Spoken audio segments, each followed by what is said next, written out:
Alright, let's begin the practical portion of our video. So what I've gone ahead and created is the hash.py file to write our Python code in, and the text.txt file for our dummy text. And I made one of the words here TechHub so that I could demonstrate the data integrity verification application more clearly.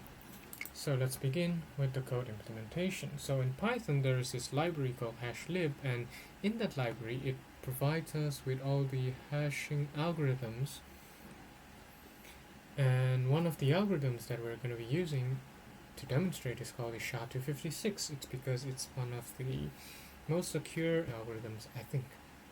And yeah, we're going to be using that hashing algorithm for our demonstration. So from hashlib import SHA-256, and firstly, in order to use SHA-256, we have to create a hash object to 256, and then what we have to do now is we have to read in the text file. So in order to do that in Python, all we have to do is with open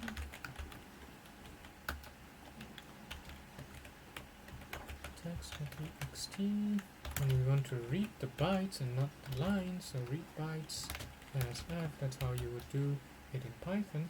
And then since this file, whatever we put it in here, we want to read bytes, and the file could be quite large, right? Potentially it could be in gigabytes. Therefore, we should chunk them up.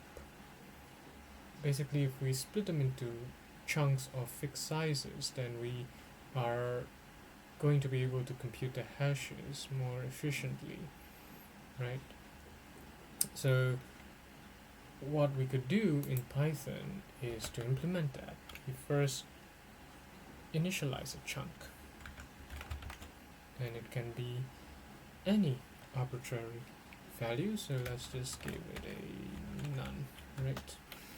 So while the chunk not equal to empty, meaning since I have to make sure that it is not an empty chunk, because if it's an empty chunk then we are at the end of our file and we're done reading the file and getting the hash. So chunk is equal to f dot read, and we're going to be reading 1024 bytes at a time, and then h dot update, we're going to compute the hash of this particular chunk, append it, and now we're done.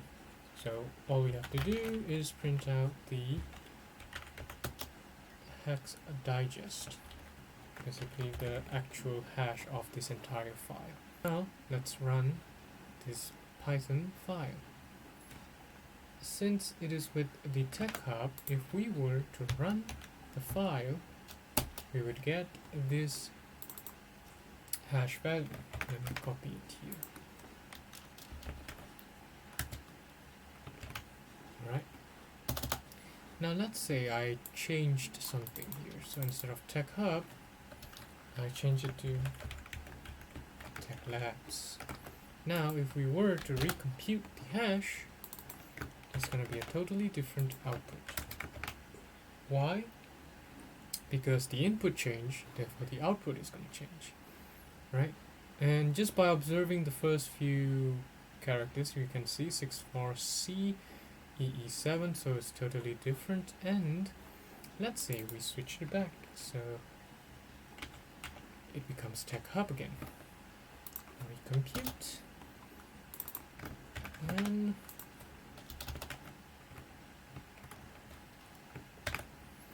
we get the same thing back. So 64C, 64C, 336, 336, and the last one 0D19, 0D19. As we can see, same input returns the same output, but if the input changes, the output changes as well. So I hope that this is sufficient enough demonstration, and I hope you were coding along to implement hashing in Python, hashing of the file, and then we check the data integrity by computing a hash and comparing when the input file changed, the hash changed, and if we revert back to the original file, then the hash remains the same. Alright, I hope you find this useful. So as you can see, we have discussed about hashing today, and basically hashing is a one-way process where input goes into hash function and it returns an output, and same input generates the same output, and it is irreversible. And we can use it to store passwords securely in databases, and also use it to verify data integrity of files, any files that you want, and you know why it works. And then, yeah, I mean, there are countless more applications for hashing, and you could go read about them. But I hope you enjoyed this video and hope you have a nice day. Please like and subscribe.